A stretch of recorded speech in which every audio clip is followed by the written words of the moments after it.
Assalamualaikum warahmatullahi wabarakatuh. Perkenalkan, nama saya Anissa Fikriana, NIM 2041050010112 dari kelas PS4. Sini saya akan menanggapi atau menambahi sedikit materi yang disampaikan oleh Bapak Abdul Wadud Nafis LCMEI tentang materi uang dan fungsinya. Materi yang pertama yaitu pengertian uang.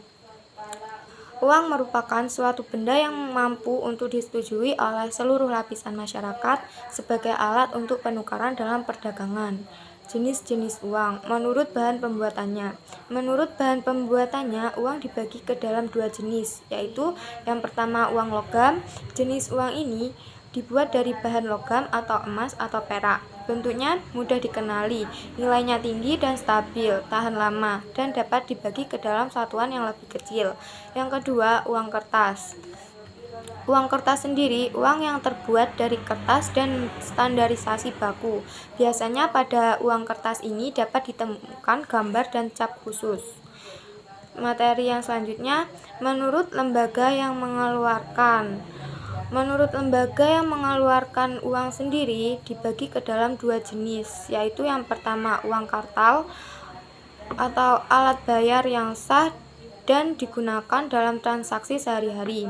Yang kedua, uang giral, uang yang berupa simpanan deposito yang dapat ditarik sesuai kebutuhan, misalnya seperti cek. Menurut nilainya, uang dibagi ke dalam dua jenis, yaitu yang pertama uang penuh, uang yang memiliki nilai bahan dan nilai nominal yang sama. Nominal uang yang pertama sama dengan nilai bahan dan proses pembuatan uang ini. Yang kedua, uang tanda, uang yang nilai bahan uang yang nilai bahan dan nominalnya berbeda. Misalnya untuk membuat uang Rp2.000, biaya yang diperlukan adalah sebesar Rp1.000. Fungsi asli uang ada 3, yaitu sebagai alat tukar, sebagai satuan hitung, dan sebagai penyimpan nilai. Yang pertama, uang berfungsi sebagai alat tukar atau medium of exchange yang dapat mempermudah pertukaran. Orang yang akan melakukan pertukaran tidak perlu menukarkan dengan barang, tetapi cukup menggunakan uang sebagai alat tukar. Kesulitan-kesulitan pertukaran dengan cara barter dapat diatasi dengan pertukaran uang. Uang juga berfungsi sebagai satuan hitung atau unit of account. Hal itu dikarenakan uang dapat digunakan untuk menunjukkan nilai berbagai macam barang atau jasa, diperjualbelikan, menunjukkan besarnya kekayaan, dan menghitung besar kecilnya pinjaman. Uang juga dipakai untuk menentukan barang atau jasa atau alat penunjuk harga. Sebagai alat satuan hitung, uang juga berperan untuk memperlancar pertukaran. Selain itu, uang berfungsi sebagai alat penyimpanan nilai valuta, karena dapat digunakan untuk mengalihkan daya beli dari masa sekarang ke masa mendatang. Seperti ketika seorang penjual saat ini menerima sejumlah uang sebagai pembayaran atas barang dan jasa yang dijualnya, maka ia dapat menyimpan uang tersebut untuk digunakan membeli barang dan jasa pada masa mendatang. Hal ini juga dapat dibaca sebagai alat investasi, di mana uang menjadi deposit di bank. Materi selanjutnya mengenai fungsi turunan uang. Ada 5 fungsi turunan uang yang perlu diketahui. Yang pertama sebagai alat pembayaran, yang kedua untuk menunjukkan harga, yang ketiga penunjang kegiatan ekonomi dan sosial, yang keempat sebagai penimbun kekayaan, yang kelima pemindahan kekayaan. Di sini saya akan menjelaskan satu persatu dari 5 fungsi turunan uang. Yang pertama sebagai alat pembayaran. Fungsi turunan uang sebagai alat pembayaran perlu diakui bahwa jika tidak ada uang, maka manusia tidak akan dapat membeli suatu barang atau jasa. Artinya bahwa manusia menggunakan uang untuk membayar jasa atau barang yang dibutuhkannya. Fungsi turunan uang yang kedua adalah untuk menunjukkan harga. Dengan kata lain, uang dimanfaatkan sebagai sebuah alat penunjuk harga. Dengan kamu mengetahui harga suatu barang, kamu bisa memperkirakan untuk jadi membeli atau tidak jadi membeli barang atau jasa. Yang berikutnya adalah sebagai penunjang kegiatan ekonomi dan sosial. Uang sangat berpengaruh dalam masyarakat dan dianggap sangat mendukung aktivitas ekonomi dan sosial. Hal ini karena setiap orang akan termotivasi untuk memperoleh uang sehingga mereka ingin bekerja atau melakukan kegiatan ekonomi. Motivasi ini didapat juga karena uang adalah sebuah kebutuhan dalam kehidupan. Uang sebagai penimbun kekayaan.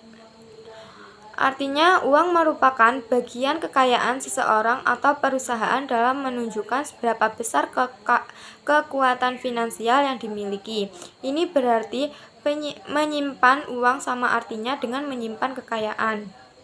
Yang kelima, pemindahan kekayaan.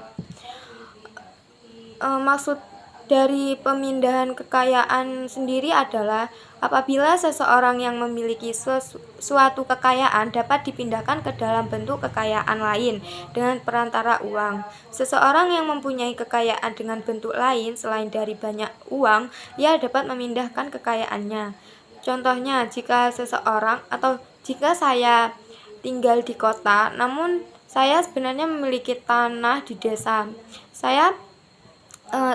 Tanah tersebut bisa dijual yang kemudian uangnya dapat saya gunakan untuk membeli tanah di kota.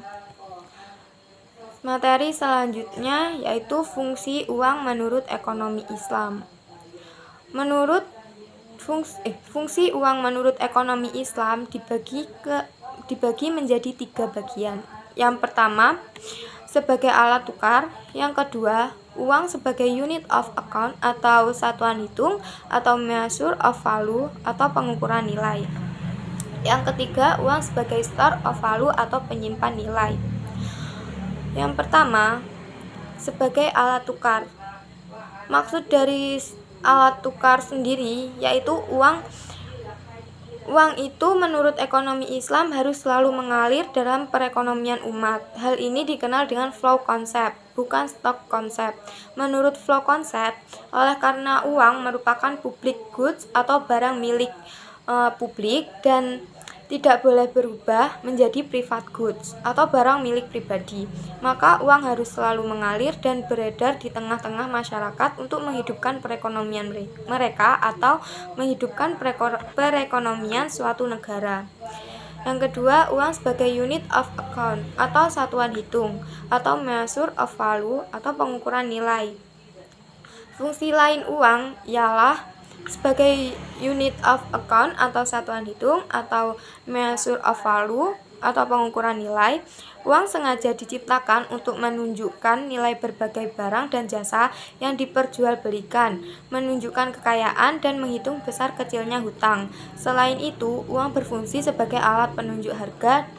Dengan uang, harga barang dan jasa ditentukan, seperti menentukan nilai sebuah rumah atau mobil dengan satuan uang, seperti rupiah, dolar, dan lainnya.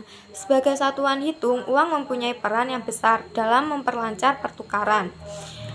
Yang ketiga, uang sebagai store of value atau penyimpanan nilai. Maksud dari penyimpanan nilai yaitu uang yang dimiliki oleh seseorang itu tidak dibelanjakan seluruhnya dalam satu waktu, tapi uang akan disisihkan atau disimpan untuk keperluan di masa yang akan datang, seperti untuk membeli barang atau jasa, atau untuk persiapan di waktu sakit, atau untuk mengantisipasi kerugian di waktu yang akan datang. Sebabnya motivasi orang mendapat uang adalah untuk memenuhi kebutuhan hidupnya dan untuk berjaga-jaga dari kemungkinan-kemungkinan yang tidak terduga, seperti kondisi di atas. Itu saja materi yang bisa saya sampaikan. Apabila ada kekurangan dalam penyampaian materi, mohon maaf, semoga bermanfaat. Terima kasih. Wassalamualaikum warahmatullahi wabarakatuh.